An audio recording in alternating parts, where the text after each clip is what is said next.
आज हम आपको एक ऐसे वीर की कथा सुनाने जा रहे हैं जिसने अपना मस्तक काटकर धर्म को सौंप दिया, जिसका नाम भले ही इतिहास में छुपा हो, लेकिन भक्तों के हृदय में अमर है। जी हाँ, ये कथा है बर्बरीक की, जो आगे चलकर खाटू श्याम के नाम से पूजे गए। अध्याय 1, जन्म और वीरता।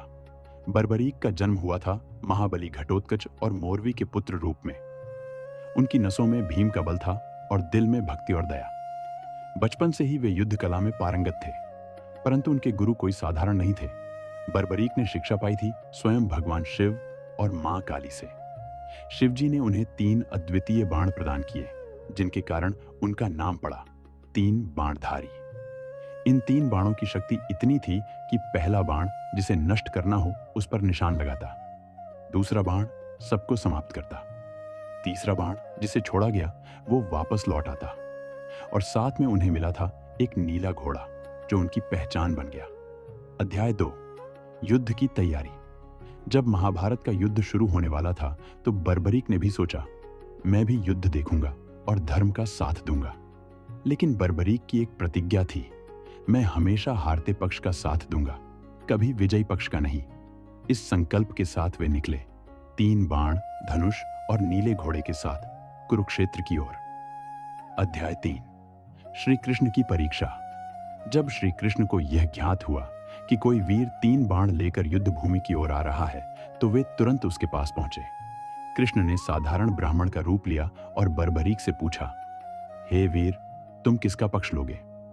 बर्बरीक ने हाथ जोड़कर उत्तर दिया, जो पक्ष हार रहा होगा उसी का साथ दूंगा, यही मेरी प्रतिज्ञा है।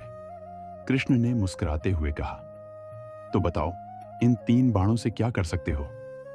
बर्बरीक बोले, मैं एक बाण से पूरी पृथ्वी पर जो वस्तु नष्ट करनी हो उस पर निशान लगा सकता हूं, दूसरे बाण से सब नष्ट कर सकता हूं, और तीसरे बाण से बाण को वापस बुला सकता हूं। कृष्ण समझ गए, यह वीर अगर युद्ध में उतरा तो संतुलन बिगड़ जाएगा।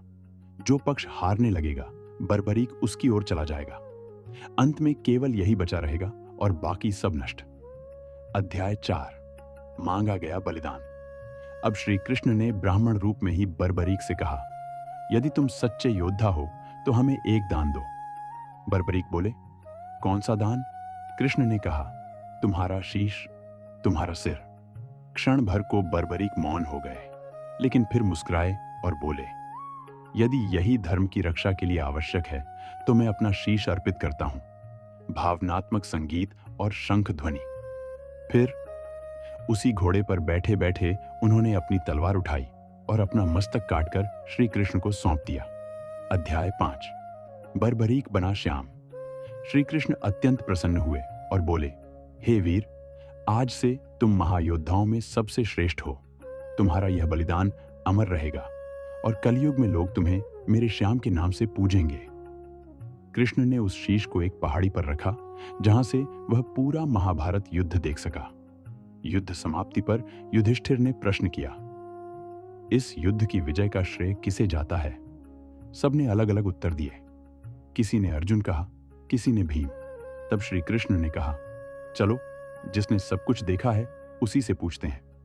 बर्बरीक का शीश बोला, यह विजय किसी एक की नहीं बल्कि केवल श्री कृष्ण की है, क्योंकि युद्ध की सारी नीति, युक्ति और विजय की कुंजी उन्हीं के हाथों में थी।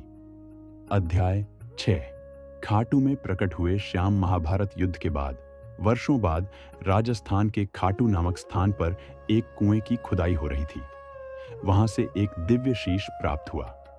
उस रात राजा रूप सिंह चौहान को स्वप्न में बर्बरीक ने दर्शन दिए और कहा, हे राजन, मुझे मंदिर में स्थापित करो, कलयुग में मैं लोगों की मनोकामनाएं पूरी करूंगा। राजा ने शीश को मंदिर में स्थापित किया और तभी से वह स्थान बन गया खाटू श्याम जी का धाम। समापन। श्याम का संदेश आज भी बाबा श्याम के भक्त कहते हैं, जो सच्चे मन से बाबा को पुकारता है उसे ना जात पूछी जाती है ना पात, बस भक्ति चाहिए, श्रद्धा चाहिए। बर्बरीक का बलिदान हमें सिखाता है, त्याग, समर्पण और धर्म की राह पर चलना ही सच्चा वीर बनाता है। जय श्री श्याम। खाटू नरेश की जय।